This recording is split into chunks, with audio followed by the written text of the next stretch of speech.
बिस्मिल्लाहिर्रहमानिर्रहीम अस्सलाम वालेकुम वरहमतुल्लाहि वबरकातुहू।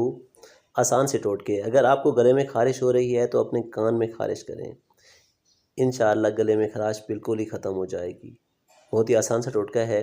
इसके अलावा अगर आपको सोने में मुश्किल होती है तो 1 मिनट के लिए तेज़ी से पलकें झपकें, इंशाअल्लाह फ़ौरन ही नींद आ जाएगी।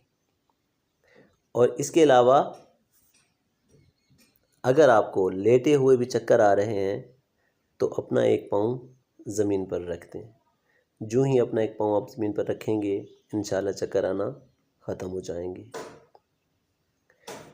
बहुत ही आसान से टोटके।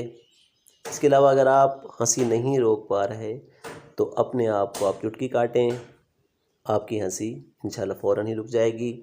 मेरा चैनल आपने अभी तक सब्सक्राइब नहीं किया तो काइंडली सब्सक्राइब कर लें ताकि हर नई आने वाली वीडियो आपको वक्त पर मिल सके।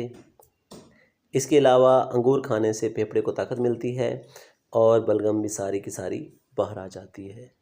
अंगूर खाएं, फेफड़ों को ताकत दें और सेहतमंद ज़िंदगी गुजारें। इंशाअल्लाह फिर हाज़िर खिदमत होऊंगा। अल्लाह हाफ़िज़।